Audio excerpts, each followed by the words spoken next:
Two families now are left to grieve for dreams that will never be realized. And as I speak right now, there is an individual who is being presented in court and charged with various crimes. 31-year-old Elias Rodriguez of Chicago, Illinois, is now charged by complaint after his initial appearance before U.S. Magistrate Judge Matthew Sharbaugh with the following: murder in the first degree for the murder of 30-year-old Yaron Levshinsky, a foreign official and official guest of the United States. Mr. Levshinsky was here on official business for the State of Israel. The defendant Rodriguez is also charged with 2 counts of murder in the first degree for both Yaron Levshinsky along with 26-year-old Sarah Lynn Milgram of Kansas. In addition, there are several felony firearms charges for discharging a firearm in the middle of a violent crime and for causing the death of an individual through the use of that firearm. Now, this investigation is continuing, and as you can see, we have most of the stakeholders here today who will be given an opportunity to speak with you. But what I want to be clear about today, since this is the first time you're hearing from me, is that this is a horrific crime, and these crimes are not going to be tolerated by me and by this office. A young couple at the beginning of their life's journey, about to be engaged in another country, had their bodies removed in the cold of the night in a foreign city in a body bag. We are not going to tolerate that anymore. And I am not unaware, based upon my own background, of the repercussions of this kind of case. This is the kind of case that picks at old sores and old scars, because these kinds of cases remind us of what has happened in the past that we can never and must never forget. I want to mention one thing. The Capitol Jewish Museum in Washington, D.C., where this young couple had been at an event, was built around a brick building. That brick building was previously a synagogue called Adas Israel. It was one of Washington's first synagogues, a congregation that was created in 1869. And Ulysses S. Grant, our president, actually attended the dedication of that synagogue. And so to this day, that synagogue and that area remains a cornerstone of the Jewish community in D.C. Let me also say that violence against anyone based on their religion is an act of cowardice. It is not an act of a hero. It is the kind of case that we will vigorously pursue. Anti-Semitism will not be tolerated, especially in the nation's capital. Now, we're going to continue to investigate this as a hate crime and a crime of terrorism, and we will add additional charges as the evidence warrants. So this charging today is the initial charge. Remember, we're less than 24 hours from the crime itself, and we are working furiously and diligently with our partners behind me. We've got massive amounts of evidence that we are vetting, we are verifying, and we are reviewing. This is the start and not the beginning. And finally, let me say this. President Donald Trump appointed me to this position.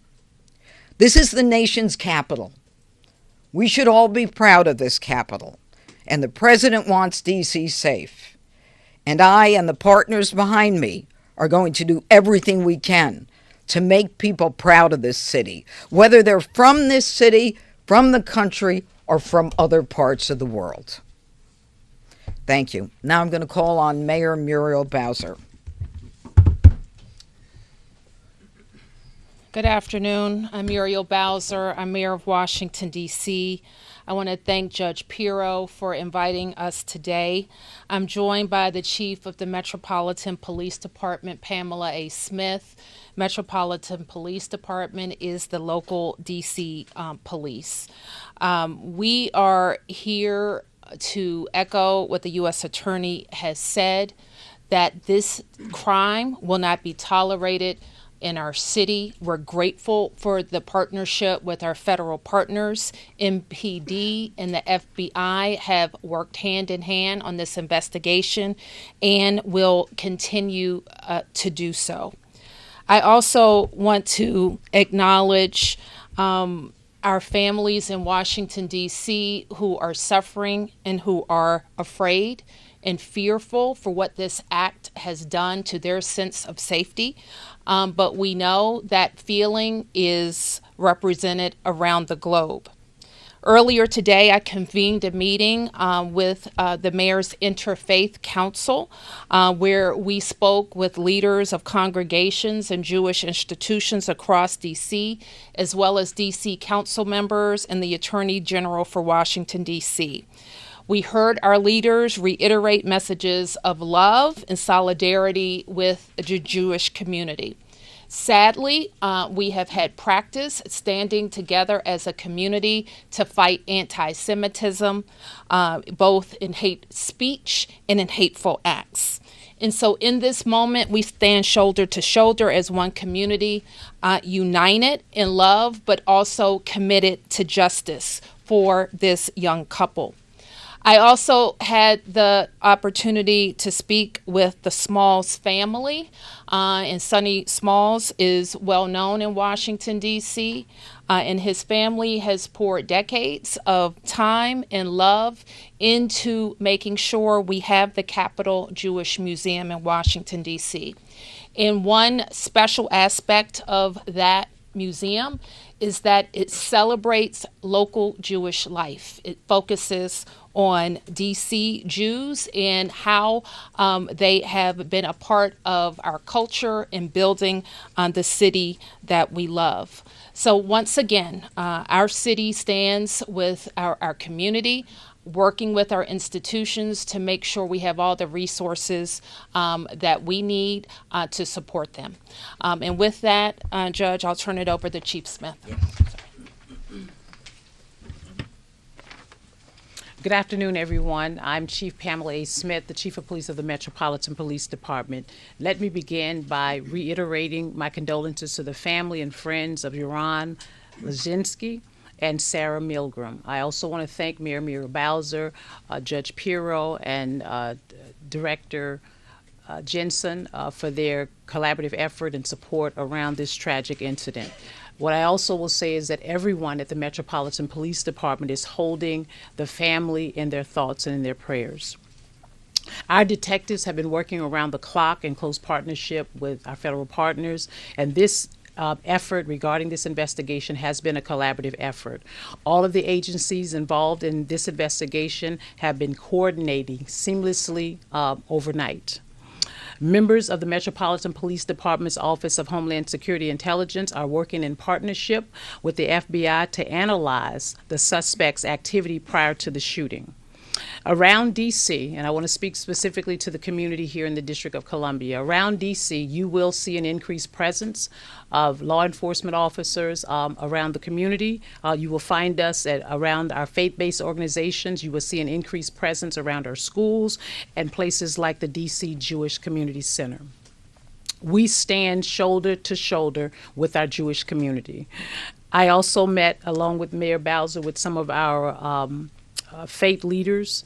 I was moved by their desire to ensure that we keep our city safe and we keep our Jewish community members safe, and we are ready to support them in any way possible as we move forward. Most folks in this city know that I take the relationships that we have with our religious communities very seriously. I want to again express and remind the community that if you see something, say something, please let us know. Any information that you provide for us, we will utilize it in support of conducting this investigation. I will now turn it over to the Assistant Director in charge of the Washington Field Office, Steve Jensen. Thank you, Chief. As the Chief said, I'm Steve Jensen. I'm the Assistant Director in charge of the Washington Field Office for the FBI. And I'd like to start by reiterating what Director Patel pushed out publicly, that the tragic murder of these two Israeli embassy employees outside of the Capitol Jewish Museum last night was both an act of terror and directed violence against the Jewish community, and it has the full and unwavering attention of the FBI.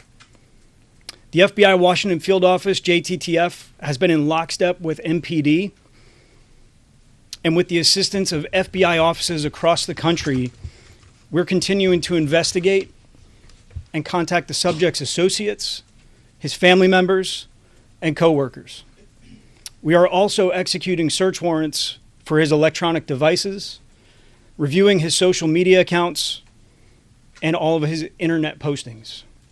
Regarding some internet postings, we are aware of some writings that are purported to have been authored by this subject. We're actively investigating to determine both the authorship and the attribution of these writings, if they belong to this subject or not.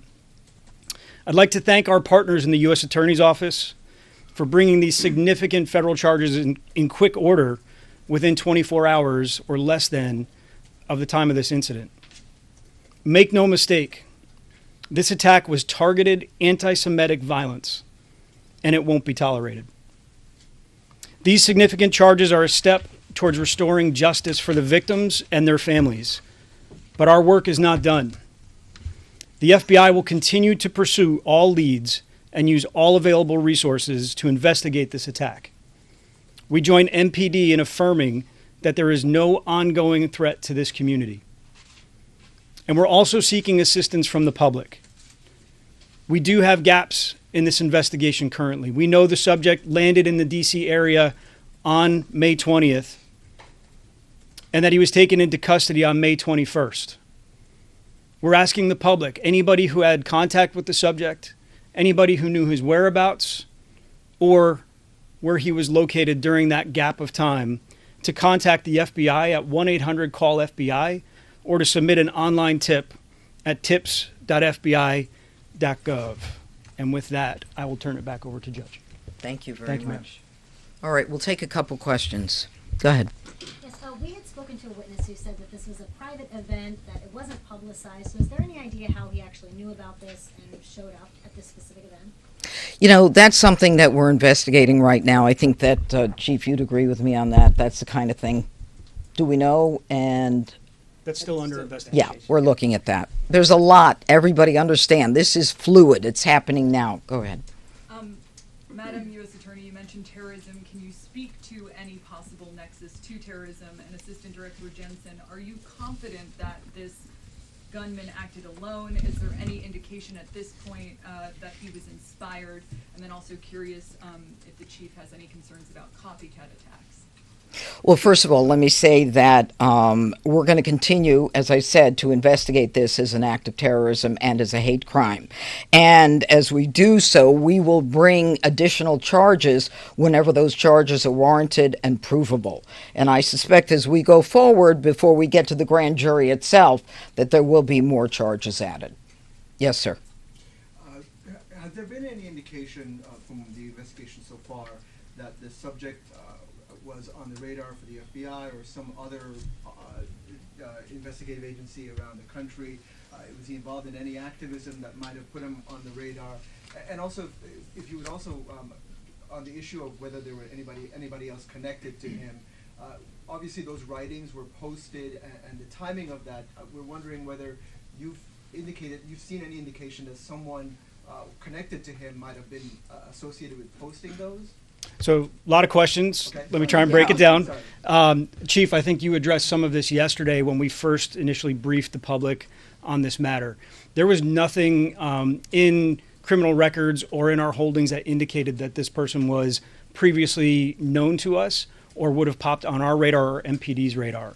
We know that he originated outside of the district, came in for a conference on May 20th, and was a resident in the Chicagoland area. That's what we know about him currently.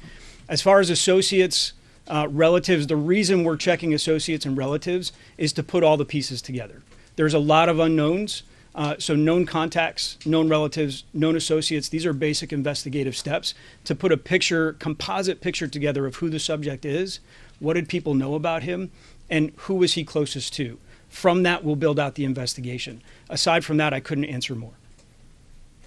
Go ahead. Hi. A quick question. I'm sorry, Keith Alexander, Washington Post. Were you seeking the death penalty? Can you talk a little bit about that? And also, the night of May 20th, any idea where he stayed at all? I think that we have an idea of that, but let me just say that the president and the attorney general have both indicated that in cases where the death penalty is warranted and seems appropriate, we will use it. It's far too early to say whether that is the case, but this is a death penalty eligible case. And what about the night of May 20th?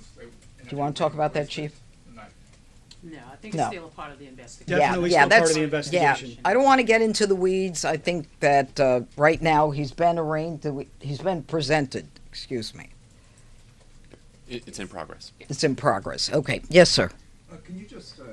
Johnson, can you just clarify one thing you said? You said he was in town for a conference. Was that a different conference than the one, than the event? And could you tell us more about what that particular event is and another? So we're still looking into the nature of the conference we believe associated with his work, and we are contacting his employer and trying to figure out what the nature of his job was. We believe the reason for his flight was related to a conference for his work. What's the nature of that work? I don't have it at the top of my head. And then the other question is, he seems to have been sort of stalking, I forgot what the word was, pacing in front of this event. And he seems to have had pretty easy egress in and out of the place. What does that say about the level of security, and are you investigating that for, and Mayor Bowser, are you considering increasing security around these sorts of events and institutions? So regarding the movements of the subject, obviously still very much a part of the investigation. Composite of collected videos, witness statements to put a full picture together before I would comment on any one particular act that he may or may not have been observed doing. As far as security goes for a private entity, I wouldn't comment on that. And as far as posture goes, I would defer to the mayor. I think that the director is correct. This was not a event that falls into our special events category, where MPD and other government agencies have a stood-up posture. This was a relatively small event at a museum, so MPD or the government agencies wouldn't stand up additional resources unless they were requested or unless we got a call for service. More than that, I will say that we have had a local program and a federal program that have helped institutions, faith institutions, and others who have been concerned about violence, anti-Semitism, or other hateful speech and rhetoric. And very recently, we have issued grants, and we have issued grants over the last several years to those institutions to harden their security, add cameras, add additional security, and I believe that the museum has done some of those things. I'm going to sneak one last thing in. All right. I just want to follow up with this. We've been advised that the defendant has appeared in court. He's had an attorney appointed. He's been advised by the judge that he could be punished by death or by life. And, of course, we sought detention. The defendant waived his right to a detention hearing and concedes to detention. And right now a preliminary hearing is set for June 18th at 1 o'clock. So it is done. One clarification, Mr. Benson. You are not ruling out that this manifesto might have been written by this gentleman, right? We don't know. We don't know, and that's still very much a part of the investigation. Sorry. Okay. You good? Can I All ask right. the Thank chief- you all. can I Yes, ask sir. the chief- One more. Yes. Were any MPD officers working details at this event last night, perhaps off duty? And then a follow-up to that, when you say, the FBI said a targeted event, do you believe the victims were targeted or simply the event was targeted? So let me answer your first question, Mark. MPD was not assigned to that event. As you know, you've heard me say on last night, there were security officers assigned to the event, but not Metropolitan Police Department members. On or off duty? On or off duty. And then the targeting, was that the event that was targeted, or these two individuals specifically targeted? We're not saying at this time. Yes. Chief, one question that people are interested in is that it was announced and fairly well known that the Jewish Museum a short time ago opened a major LGBT exhibition, and we were wondering if the investigation is looking into whether the suspects might have known something about that or might have. Sir, we are looking into absolutely everything. There is so much information we're looking at, and I must tell you, coming from New York, I've never seen the cooperation and the collaboration that I'm seeing here. It was immediate, it was instant, it was coordinated, and my hat's off to this area. And we're going to clean it up. Thank you. Is that you? No, but Yeah. Thank you all.